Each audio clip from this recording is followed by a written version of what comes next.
What is up, fellow bench warmers? It's Judgment Day of Week 4, and this is your daily fantasy.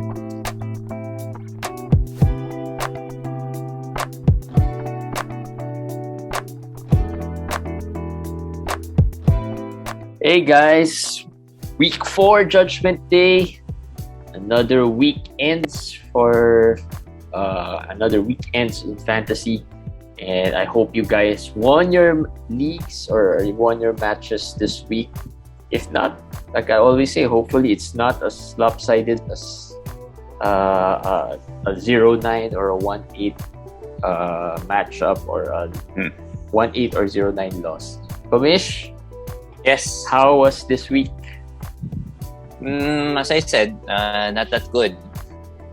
Some of the leagues that I was leading the whole week, until the last day, I only had 2 players, and then Will Barton got hurt. So I was down to 1, and my opponent had 7 or 8 players. So he was able to catch up. But at least I held on. I think it was 5-4. But the other leagues, I lost quite badly in some. So win some, we lose some, I guess. Yeah, well, I'm quite happy that some of the matches where I felt like it was gonna be a lopsided loss ended up like a 3-6 or a 4-5, which was better than maybe a 2-1. Some had the potential of going 8-1 or 1-8 that ended up 2-5, which is not good but not bad. Like a 2-5 loss with 2-5-2, that's not bad. I guess you get what you can get when it's a loss. When it's a loss, Get as much stat as you can. I tried in 2 of the leagues that I was really down big, but just didn't work out. I just didn't have the pieces. The other one was because of Dame. I have Dame there. I have Jaylen Brown. So 2 of my major players were out. Julius Randle is my other player. He's not been playing. He didn't play well this week either. So yeah. I really had a bad week there. The other one, my opponent was just really hot.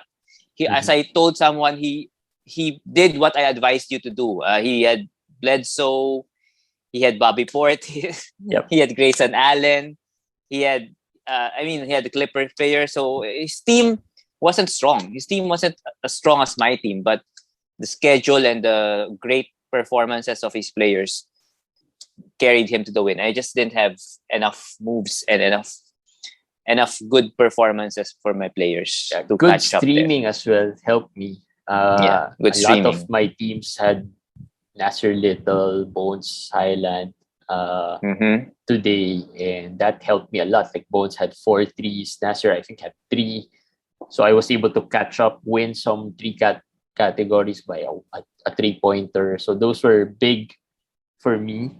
You learn Javale is another player. You learn things in this quickie, guys. That's all I can say. That's why after the quickie, before I release it, I checked the free agent pool. Some of the players we talked about are there, and then try to add them if I can. So there. Hopefully yours ended up pretty well. Let's get straight to the quickie now. DeAndre Hunter, probably the lone injury news or major injury news. 8 weeks out. Am I right? 8 weeks, right? Yeah, 8 weeks out. Wrist surgery. We talked about it in our last quickie. So listen to us. You get all the news early. We did say we didn't know how serious the injury. So I guess it is pretty serious. Too bad for him. Can't seem to, I don't know. I just can't seem to get going in his career. He's talented, but he's just gets one injury after the other. So that's unfortunate. Yeah, for DeAndre. The major, our speculation is that the major beneficiary here could be Porter. He started today but didn't play well. Bogdan played 30 minutes. Bogdan wouldn't be in your free agent pool.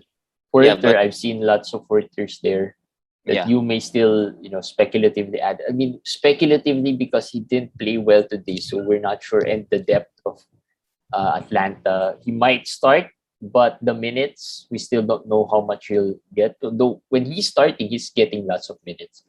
He I will think get 28, minutes. 29 minutes, sometimes 30. Yeah, he'll get more than 30. I think he'll get more than 30. 30, 31, 32, something to that range. Whether he plays well or not, he's always been inconsistent, Kevin Huerter. Yeah. But without Hunter, Bogdan's been struggling also. I think he has the opportunity right now to be a 12 team guy. Yeah. He should be a 12 team guy. Cam Reddish, people have been asking me about Cam Reddish. I think he will still be off the bench and he'll be a boom or bust kind of a player. There will be games where he's hot, there are games where he's cold. So I'm not interested in Cam usually in 12 team. 14 team, maybe if you really need a scorer, maybe if you're more of a streamer kind, but not really a must add for me. It's really Kevin Huerter. If you have, because I've experienced this wherein there are lots of options in some leagues. 14 team leagues, there's a number of options there wherein you can add a number of options in the sense that these players are kind of hot right now. Yeah. Hot ads. So Huerter's one, Taylor Horton-Tucker returned and started and played well. And then Bones, as I mentioned, Bones, Hyland, Nassir, Little, 4 players. Who do you pick first?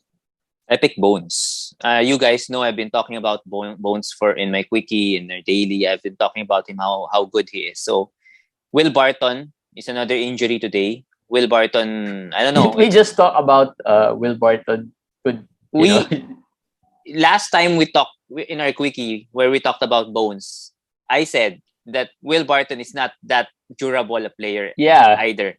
I just remember we talked about it. Yeah, and if he gets injured, Bones will really, really blow up. And today he got injured. Bones did not start. They started Austin Rivers because, you can't start. It's Austin Rivers. So, but it doesn't matter. He's the best player left there and the most dynamic player left that could help Jokic. So I choose him.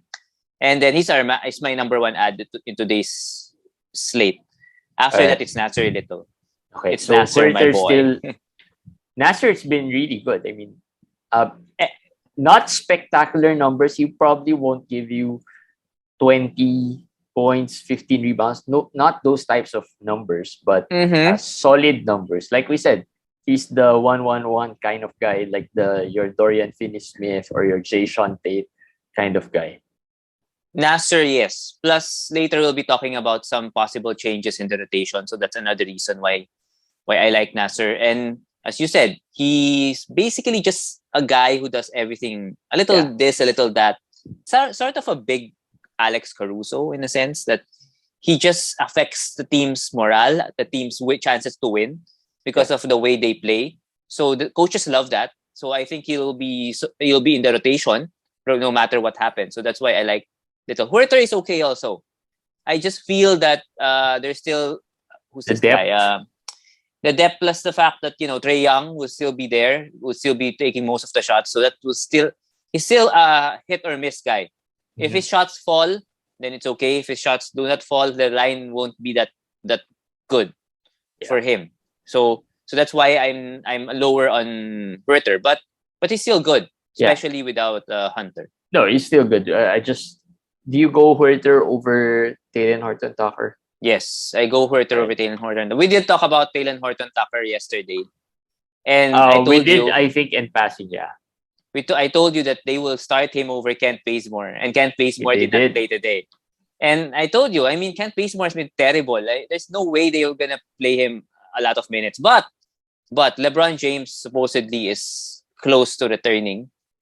So if he comes back, Taylor Horton-Tucker goes to the bench. So that will affect Taylor Horton-Tucker. But in a 12-14 team league, well, in all of my leagues, he's been picked up.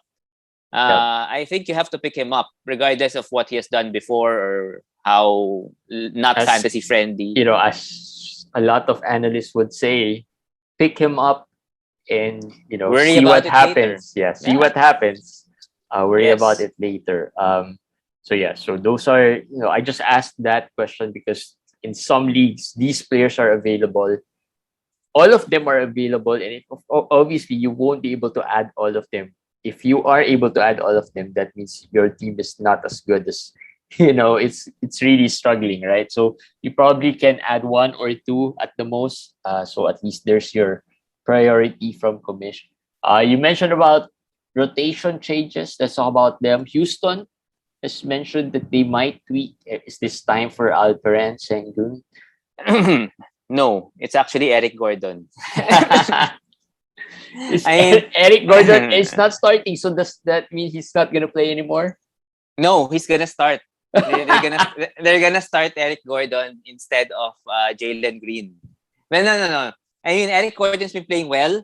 He is. In fairness to Eric Gordon, they're 1-12, I think, or 1-11, or whatever the record of Houston is. And their coach was interviewed, and he said, he's gonna make some changes. So everybody's like, okay, this could be the Sengun time, because he was good today. He played well.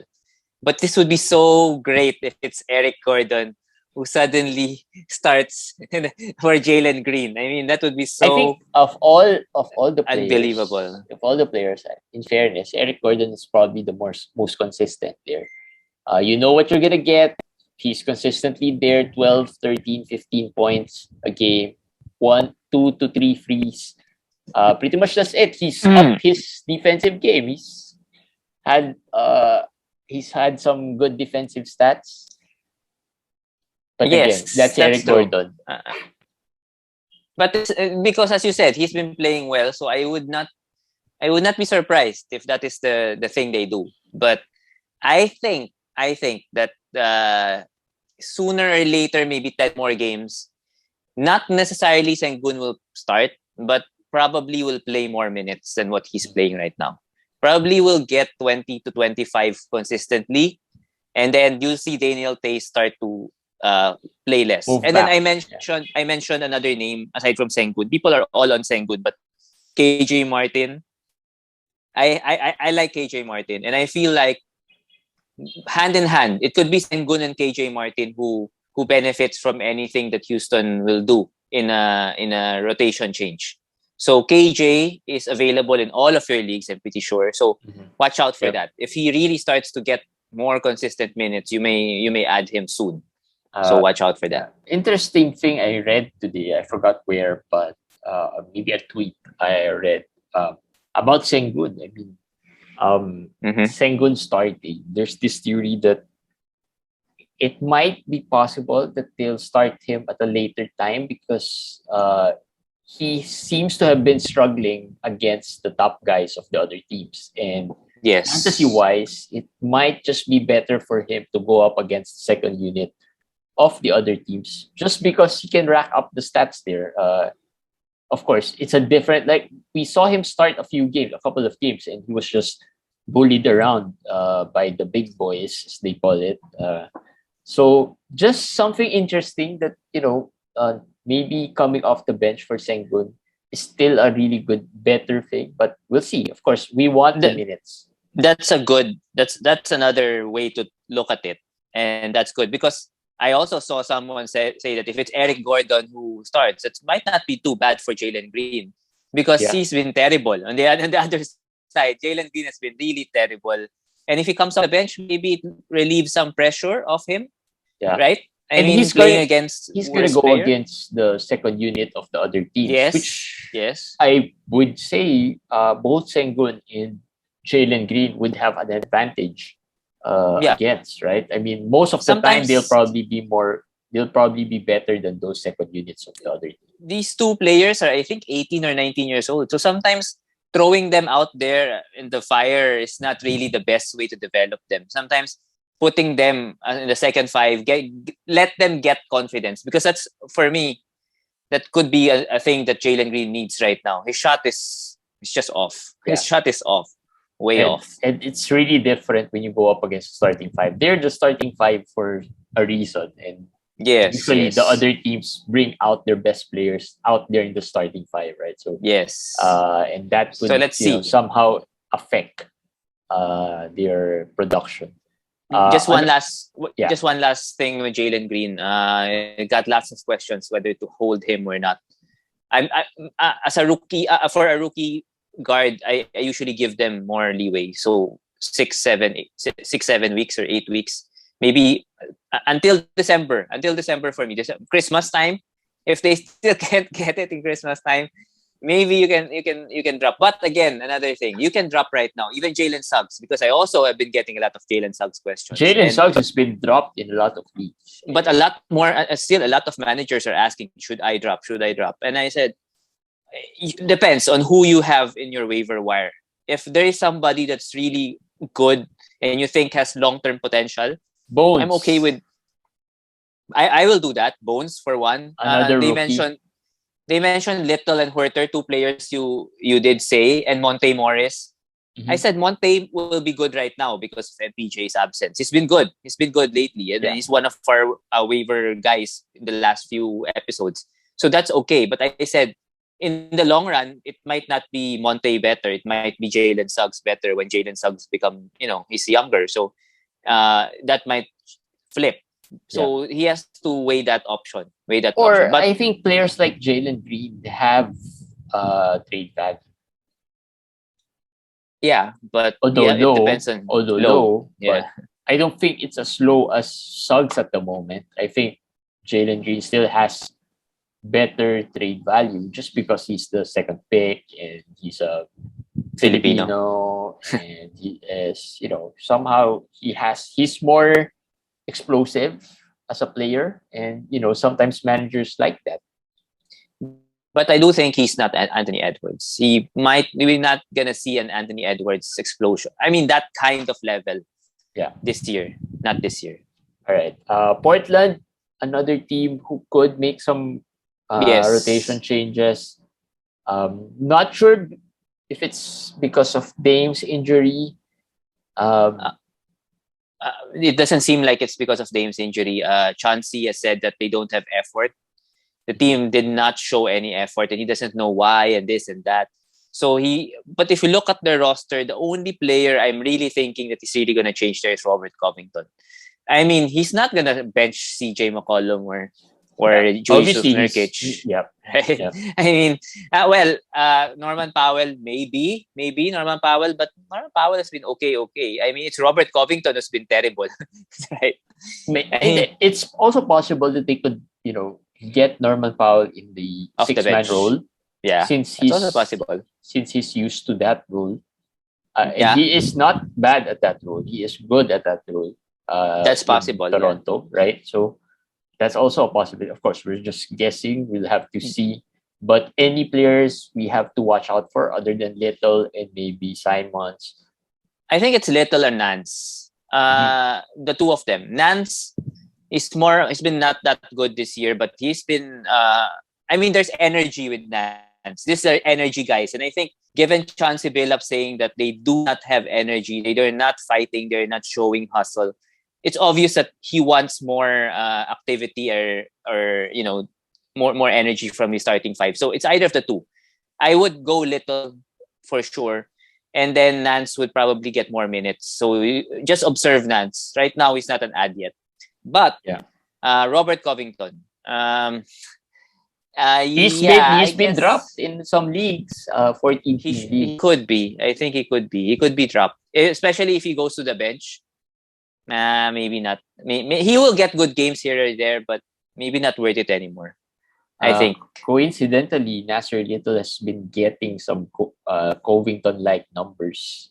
The threes, the defensive stats, and plus he's younger. So we'll see. We'll see what happens there. Denver's another team who might change. Well, they're most likely going to change their rotation with maybe, I don't know how bad is the Will Barton injury.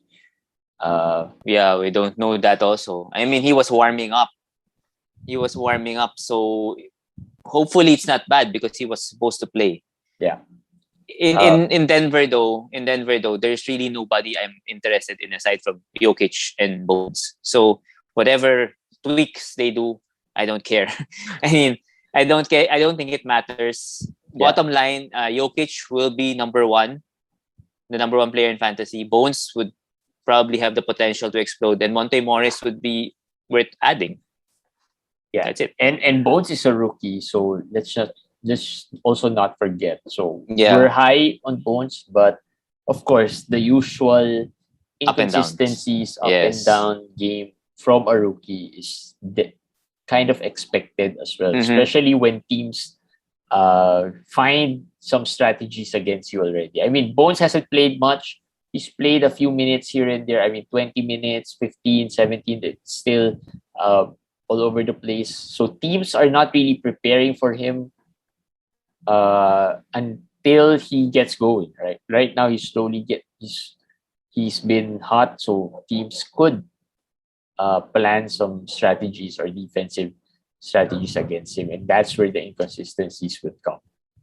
So yeah, but having said that, he is an ad and should be rostered at least in a 14 team and up league.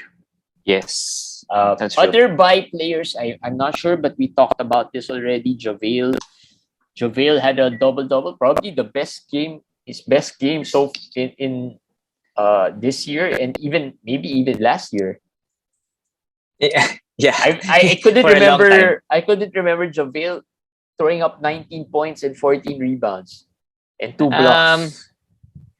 Yes, I don't know also what happened to him. He was really good today, but as long as they were Ayton against Houston, so let's not forget about that.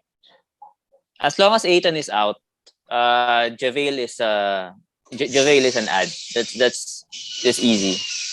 Is he a better ad than Frank Kaminsky? Because when Ayton went out early, it was Kaminsky who performed. And of course, Javale doesn't get lots of minutes. He gets 20 minutes, 21, 22. He doesn't play like your 25, 28 minutes per game. For me, yes. Not. I just want the stability more. I mean, he usually gives you 7 points, 5 rebounds, a block or 2. Sometimes more, but that's the baseline. I just like knowing what you get from him. I want the fact that he won't hurt you much in stats. Kaminsky today, I think, was 1 out of 6. I'm not too sure, but if Kaminsky's shot does not fall, which is possible since he's not really that good of a player, it could hurt you. So I'm gonna go McGee over Kaminsky. Over Kaminsky. So that's but I don't know what's wrong with Ayton. I don't know what's wrong with Ayton. It's been so long. It's just a contusion. Well, maybe they're just being cautious. I mean, Phoenix has been winning, and right? Maybe they want to show him that he really didn't deserve the max contract because they can win without him. Because according to Monty Williams, it's a conditioning thing. I mean, conditioning. Okay. Let's see. Well, let's keep our fingers crossed about Ethan because I have lots of Ethan as well. And hopefully he plays sooner because I need him. I mean, I need him. He's one of the reasons why in some leagues I've been struggling because I don't have a strong bench, as you call it, or supporting role. I guess those are our worry players. We talked about Covington, talked about Jalen Green. Yeah. We talked about Suggs. I mean, although he didn't play today. Will Barton is injured. I'll add another player, Mikal Bridges. Mm-hmm. So far, I think he's a buy low player. I like to target him in trades because he's 90-something, sometimes 80-something, 90-something ranked this year because 0.8 steals, as we've mentioned. The steals have not been there, but he's efficient. 50-something% shooting, the free throws are there. He's always been efficient, and that's what we like about Mikal. But the steals, I don't know what happened. Usually he's good it's just that I don't like Mikal as much just because it's not consistent. Yeah, I think it's a slow start. Yeah, I know. I mean, not consistent in the sense that he has bad games here. If he can't make threes, or if he's not given the opportunities to take threes, he's probably not gonna give you anything. Before, I feel like he has improved a lot in that regard. I think he has much more to give now. So that's why I like him as a buy low. I think the rebounds are better. The scoring usually is better. And the start is slow, but I think it will pick up. So I don't know if you can trade maybe Jordan Poole, maybe I'll take that, Yeah. happily. So let's see. Yeah, I mean, we'll take a starting player over a player who probably could end up as a six man. I mean, Jordan Poole could end up as a six man. Mm-hmm. So Yeah. yeah, I mean, you can target Mikal in your trade, and he's an easy trade target. Not many managers want him as well. Let's see. I have lots of offers out right now, so let's see if it But works. if you're against veteran managers, there are a lot of veteran managers who like his game.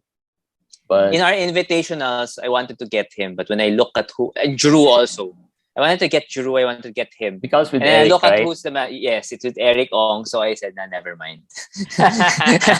It won't work. The Invitationals League, I think it's really going to be hard to get solid. I mean, to have solid players being traded, like the big names. I don't think it's going to be a lot of big names to be traded, just because a lot of managers there are veterans. They know what they're getting, and they No know one what they wants have. to be no one wants to be the one that got hoodwink. It's close, right? Every Yeah, team. I'm not. I haven't seen today's standings yet. I'm sure I'm way down there. But yeah, it's close. it's close. It's close. Yes, Even the last team I think is Ron, and you're on. he's Yeah, last because he's just struggling because he's got lots of injuries, and I'm looking to target him in some trade. So let's see. Um, yeah, so last to talk about today, two players who are feel good players, two players who played really well, Trae Young and Lamelo. yeah. Lamelo has been first round value so far. Trae has Top been what, top 30? Trae is top 30. Top 30 is inside the top 30. Somehow they Way have better than last year. similar, games. Somehow they play similarly. Who would you rather Uh, have at this point? I am a big Lamelo fan, you know that. So I'm still Lamelo. They play similarly, but of course, one is 6'7", one Yeah. is I guess 6'1", and the rebounding is a big factor there. Their stats are totally different in a sense that Lamelo is more efficient, surprisingly. Yeah, He's I'm not known actually to be surprised efficient. by the efficiency of Lamelo. He's not known to be efficient player, but he is more relatively efficient already for the way he plays. And then the rebounds, of course, he's a triple double threat every game, and the steals. I pick him over Trae just for that alone. I mean, Trae just gets 0.8 steals, Lamelo 1 point something, 1.7, 1.8. So that's big. That's big. So I'm Lamelo. I'm Lamelo there. Uh, Controversially, but I don't know you. Are you Lamelo? I like Lamelo's game. I never really liked Trey as a first rounder.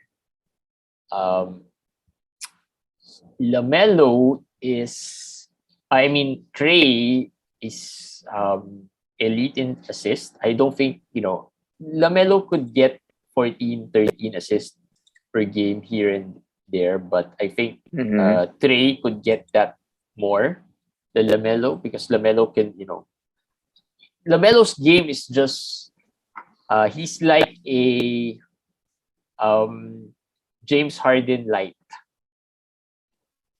James Harden light. He can Yeah, you can say rebound. that. You can say that. He Yeah, can. yeah. He's got assists. He's got steals.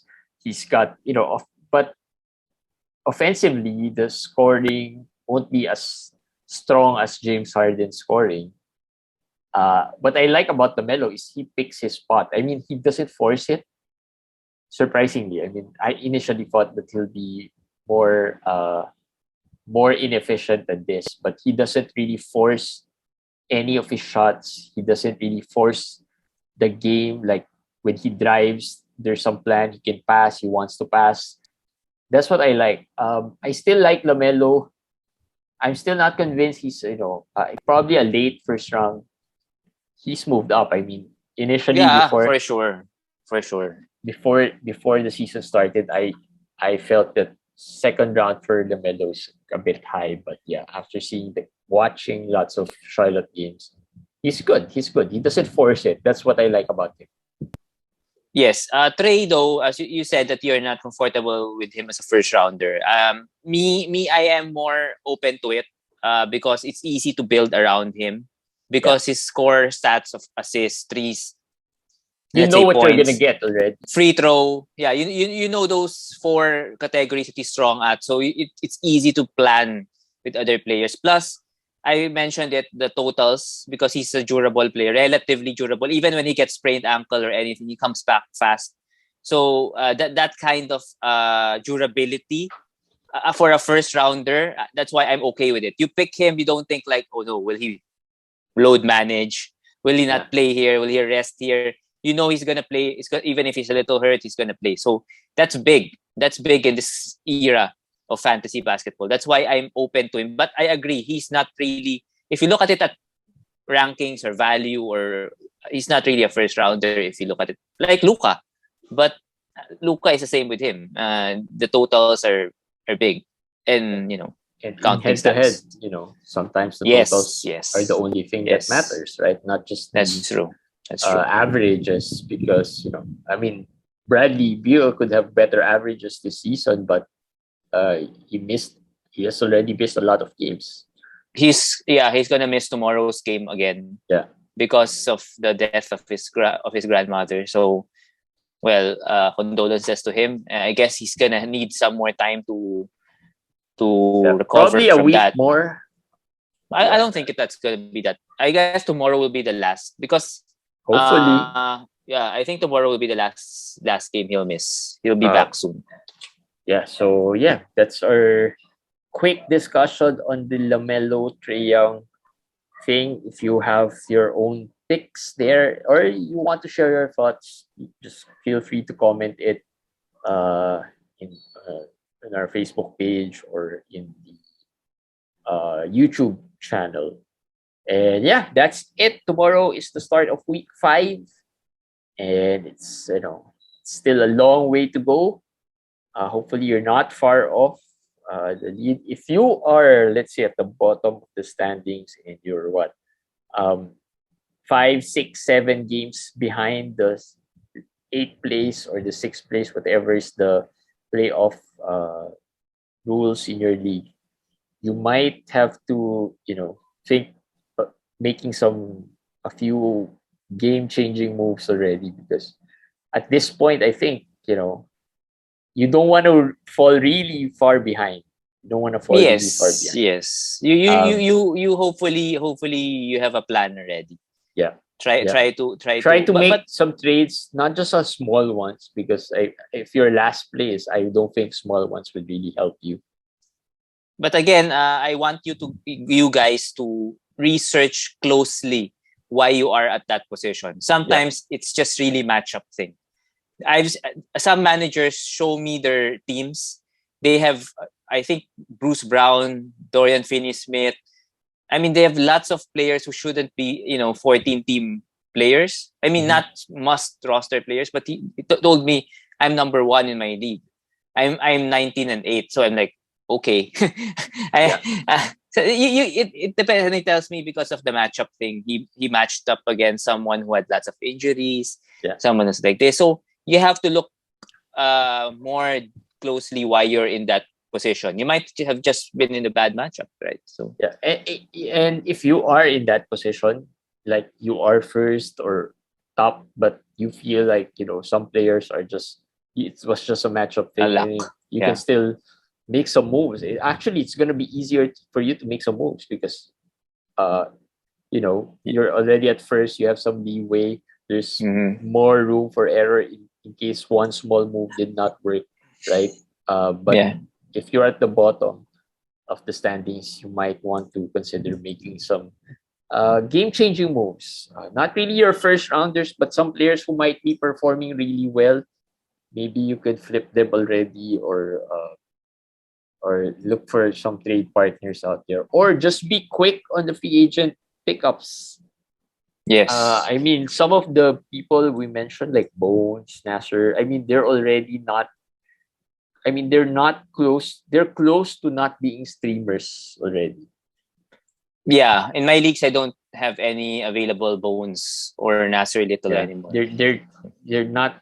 They're close to not be. And sometimes people drop players who probably are not even streamers. Yeah.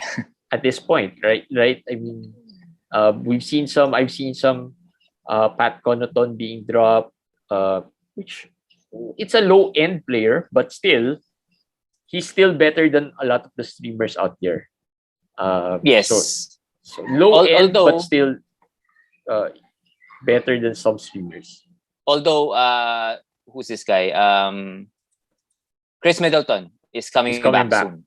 Yes. So maybe that's also another reason why they. But again, it's still a little too early. I mean, he's not yet back, right? So I think on Thursday. Yeah, some of the Connaughtons were dropped last week. I mean, although I can understand as well, but still, just those small things could make a big difference as well for you. All right, so good luck on week 5, and we'll see you again tomorrow for another daily fantasy. Bye, guys. Bye.